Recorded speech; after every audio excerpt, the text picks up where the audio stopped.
السلام علیکم ورحمۃ اللہ۔ چونکہ اس گروپ کے اندر بہت سے ہمارے نئے لوگ شامل ہوئے ہیں،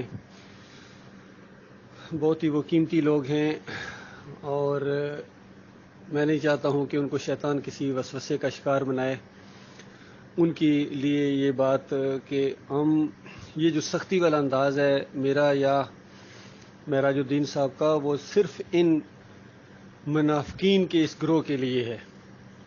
منافقین کا یہ گروہ جن کے یہ سرغنے ہیں فیاض محمود، یہ پوری طرح اس دور کا یقین کیجئے عبداللہ بن ابی ہے۔ بالکل اس کی دوڑ دھوپ، اس کی پھرتیاں نہ دیکھو، وہ بڑا پھرتیلا تھا، یقین کیجئے وہ عبداللہ بن ابی بڑا پھرتیلا تھا۔ کبھی مکہ آ رہا ہے، کبھی مدینہ آ رہا ہے، کبھی ادھر جا رہا ہے، کبھی ادھر جا رہا ہے، ایک آگ لگائی ہوئی تھی، اور پھر اس کے بعد مسجد بنوائی اس نے۔ ایسا دیندار ایسا بنتا تھا، تہجد گزار۔ جہاں کی جاؤ گے نا، یہ جس طرح محمد حنیف تہجد گزاری کے روپ میں آیا تھا نا، اس طرح یہ فیاض محمود بھی جب یہ کسی پروگرام میں جائے گا تو وہاں تہجد کے لیے اٹھے گا۔ تو یہ مسجد بنائی عبداللہ بن ابی نے۔ کتنا بڑا تاثر مدینے میں گیا ہوگا، کتنا خرچ کرنے والا اور کتنا سردار ہے اپنے محلے کے اندر، اس نے اکیلے مسجد بنوائی ہے۔ اگر اللہ نہ راز کھولتا تو بتائیے کیا ہوتا۔ اللہ تعالیٰ نے راز کھولا کہ یہ جو مسجد اس نے بنائی ہے، یہ کوئی اللہ کو خوش کرنے کے لیے نہیں بنائی ہے، یہ اس نے مسلمانوں کے اندر فتنہ انگیزی کے لیے بنائی ہے۔ لہذا اس مسجد کو بالکل ڈھا دیا جائے، اور خبردار نبی علیہ السلام کو کہا کہ اور دوسرے لوگوں ایک قدم بھی اس مسجد کے اندر نہیں رکھنا ہے۔ اللہ کہہ رہا ہے اس مسجد کے اندر قدم نہیں رکھنا ہے، اندازہ لگائیے۔ اور اس مسجد کے اندر آپ نمازیں پڑھا کریں جس کی بنیاد تقویٰ کی بنیاد کے اوپر ہو، تقویٰ، اللہ کا ڈر، اللہ کی خوشنودی، اس کے اوپر جو معاملات ہوں اس میں آپ یہ معاملہ کریں۔ تو یہ بھائی تاکہ سن لیں کہ بڑے سے بڑا کوئی کافر مشرک ہو، یقین کیجیے ہم نے کبھی اس بات کا ایسا ریئیکشن نہیں کیا ہے۔ ہم اللہ کے لیے صبر کرنے والے لوگ ہیں، اور بڑی بڑی باتیں جو ہے نا وہ ہم دبا جاتے ہیں۔ لیکن یہ جو چلے ہوئے کارتوس دانستہ اس جماعت کو، اس کے موقف کو، اس جماعت کے موقف کو جب اس نے جڑیں کاٹی، یقین کیجیے تب میرے لیے اس کے دل کے اندر ایک نفرت کا طوفان اٹھا ہے کہ اچھا یہ بے ایمان اندر اندر یہ کر رہا ہے۔ اور اس سے پہلے یقین کیجیے کبھی کبھی میرے ذہن میں بھی آتا تھا، کیونکہ ہمارا بے شک میں اس کو جانتا ہوں اپنے پرانے تعلقات کی وجہ سے، تو یعنی ایک اچھا ہمارا ماحول بھی رہا ہے آپس میں، لیکن قریب آ کے بندہ اور زیادہ پہچانا چاہتا ہے۔ بہت جب قریب آتا ہے تو کئی دل کی باتیں بتا دیتا ہے۔ تو بہت قریب آ کے اس نے مجھے دل کی بات بتائی تھی کہ ارشد صاحب میں آگے نہیں رہتا ہوں، میں ہمیشہ پیچھے رہ کے کمانڈ کرتا ہوں۔ یہ اپنی ایک خوبی بتا رہا تھا، اپنا طریقہ واردات بتا رہا تھا۔ تو اب مجھے اس کی وہ باتیں یاد آتی ہیں کہ واقعی پیچھے رہ کے کمانڈ کرتا ہے، اور ابھی اس نے ثابت کر دیا، اس کی کمانڈ پکڑی گئی۔ تو یہ معاملہ ہے میرے پیارے بھائیوں، یہ صرف ان کے لیے سختی ہے، ان کے لیے سختی ہے۔ وغلظ علیہم جو الفاظ آئے ہیں قرآن کے اندر، نبی علیہ السلام اور صحابہ کو کہا جا رہا ہے کہ ان منافقین کے معاملے میں ذرا نرمی والا رویہ نہیں ہونا چاہیے، وغلظ علیہم، ان کے اوپر سختی کرو۔ اور ابھی تو ظاہری بات ہے ہمارے پاس اقتدار نہیں ہے، حکومت نہیں ہے، الفاظ کا معاملہ ہے۔ تو جب اللہ تعالیٰ طاقت دے گا، اور ہمیں اللہ سے بڑی امیدیں ہیں، اللہ تعالیٰ بہت جلدی اس شرک اور کفر کا خاتمہ کر دے گا۔ اب آخری معاملہ اللہ کے بندو، اب معاملہ ختم ہونے والا ہے بڑی تیزی کے ساتھ۔ اب جتنا وقت آگے جا رہا ہے نا، یہ بہت ہی زیادہ تیزی کے ساتھ آپ دیکھیں گے کہ ملکی اور انٹرنیشنل حالات جو ہے نا وہ تبدیل ہو رہے ہیں، اور اللہ تعالیٰ ایسا ماحول بنا دے گا انشاءاللہ۔ یہ سارا ماحول اللہ تعالیٰ نے بنایا ہے، پوری کائنات کو اللہ نے ہلا دیا، یقین کیجیے صرف مومنوں کو کامیاب کرنے کے لیے، صرف مومنوں کی دعوت کو سامنے لانے کے لیے۔ مالک اتنا مہربان ہے مومنوں کے اوپر۔ تو یہ سارا وہی ہے، مجھے تو کبھی حیرانگی نہیں ہوئی ہے، یقین کیجیے جو کچھ ہو رہا ہے ملک کے اندر یا انٹرنیشنل، بالکل میں سمجھ رہا ہوں کہ بالکل صحیح ہو رہا ہے، اور ایسا ہی ہونا چاہیے تھا۔ توحید کی دعوت انشاءاللہ آگے آئے گی، یہ غلبہ پکڑے گی، کفر و شرک کا جنازہ اٹھے گا، اور یہ منافق لوگ، ان کو تو پہلے ہی پتہ چل جائے گا ہماری خیر نہیں ہے، یا یہ خودکشی کر لیں گے، یا یہ سمندر میں یا دریاؤں میں چھلانگ لگا لیں گے، کنویں میں چھلانگ لگا دیں گے، ان کو پتہ ہماری خیر نہیں ہے۔ بالکل اسی طرح کا ماحول بنے گا جب فتح مکہ ہوا تو باغے ہیں، چیخے ہیں یہ بڑے بڑے ادھر سے ادھر، اور ایک بندے نے تو چیخ کے آ کے جناب اپنی جان بچانے کے لیے بیت اللہ کی چادر کو پکڑ لیا۔ اندازہ لگائیے جس طرح بیت اللہ کی چادر کو پکڑ کے بندہ تھوڑا سا اوپر ہو جاتا ہے۔ تو نبی علیہ السلام کو کہا گیا کہ فلاں یہ دشمن حق یہ تو بیت اللہ کی چادر کو پکڑے، اب کیا کریں؟ نبی علیہ السلام نے فرمایا قتل کر دو اس کو۔ اس طرح انتقام لیا جاتا ہے، تو یہ معاملہ ہے. اسی طرح وہ ابو سفیان بھی وہ تو بخیر ایمان لے آئے تھے, تو وہ ذرا جب نبی علیہ السلام نے ان کی طرف توجہ نہیں دی اس کے بعد بھی منہ پھیر لیا, تو کہتے ہیں ٹھیک ہے اگر اللہ کے رسول ہی میری طرف نہیں دیکھ رہے تو میں کیا کروں, میں مکے میں نہیں رہتا, میں جا رہا ہوں. تو پھر نبی علیہ السلام نے اس کی طرف توجہ کی ہے. باقی اکرمہ جان چکے تھے کتنی زیادہ مخالفتیں کی ہیں, وہ بھاگے ہیں, وہ تو کشتی میں جا کے بیٹھے ہیں, وہ دوسرے علاقے میں جا رہے تھے کہ میری اب یہاں مکہ میں اس سرزمین میں میری گنجائش نہیں ہے. تو راستے میں طوفان آ گیا, طوفان آیا تو یا لات بابا یا منات بابا کو پکارا. تو جو ملا تھا نا اس نے کہا لگتا ہے کبھی سفر نہیں کیے ہیں, یہ ان طوفانوں سے تمہارا سابقہ نہیں پڑا ہے, یہ وہ والا طوفان نہیں ہے جو لات اور منات کی رینج میں ہو, یہ معاملہ آگے چلا گیا ہے, اب اگر جان بچانی ہے تو اوپر والے کو پکارو.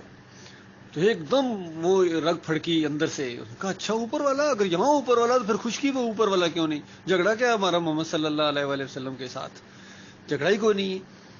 تو پھر اللہ سے دعا کی کہ یا اللہ اگر تو نے مجھے ایک موقع دے دیا. وہ مخلص تھے, جب جان پر آگ بنی وہ مخلص تھے اور واپس آئے ہیں, اللہ نے ان کو موقع دیا ہے اور اس کے بعد مسلمان ہو گئے. اور اس کے بعد ایسا شیروں کا شیر تھا کہ جس جنگ میں گیا ہے اللہ کا وہ بندہ, اور ایک جنگ کے اندر بہت زیادہ مسلمانوں کو جو ہو رہی تھی نقصان ہو رہا تھا اور ایسے محسوس ہوتا تھا ذرا پیچھے ہٹ رہے ہیں, کمزوری آ رہی ہے, بہت بڑے لشکر کے ساتھ سابقہ پڑ گیا تھا. تو یہ اکرمہ کھڑے ہو گئے ہیں, کہتے ہیں یہ میں جب مسلمانوں تمہارے خلاف پیغمبر کے خلاف جب میں لڑ رہا تھا میں اس وقت پیچھے نہیں ہٹاؤں, تو اب یہ تو کافروں مشرکوں کے خلاف میں لڑ رہے ہوں, کون ہے جو موت کے اوپر بیعت کرتا ہے, موت کے اوپر موت ہوتا ہے, ہم ایسا حملہ کریں گے کہ بس یقینی موت کے منہ میں گویا جا رہے ہیں, تو اس کے لیے جو تیار ہوتا ہے آ جاؤ. 300 آدمی آگے بڑھے, تو 300 آدمیوں کے ساتھ اس نے ایسا حملہ کیا ہے کہ دشمن کی کمر توڑ دی جا کے, اور اسی کے اندر ان کو شہادت ملی ہے. اور اسی کے اندر وہ واقعہ پیش آیا تھا کہ ایک صاحب ہیں وہ شہید ہو رہے تھے, کیونکہ جب خون نکلتا ہے زخمی ہوتا ہے, جب خون نکلتا ہے تو سخت پیاس لگتی ہے, شدت کی پیاس لگتی ہے. تو اس وقت اس نے کہا پانی, تو ایک بندے اس کی طرف پانی کی طرف بڑھے, ایک اور آواز آئی پانی. تو سب سے پہلے اکرمہ کی باری تھی, یعنی ان کا پانی, تو ان کا یہ کزن ہے وہ گیا آگے پانی دینے کے لیے, ایک اور آواز آئی پانی, ان کا اس میرے بھائی کو جا کے. تو اس طرح قربانی کا جذبہ, مرتے مرتے بھی قربانی کی ایک مثال قائم کر کے چلا گیا کہ اپنے مومن بھائیوں کے لیے کتنا محبت ہوتی ہے.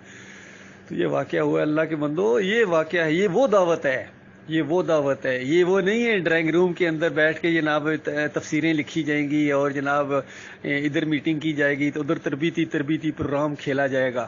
اس لیے ہم کھول کھول کے بیان کر رہے ہیں, جو ہمارے ساتھی بنے پورے شعور کے ساتھ بنے.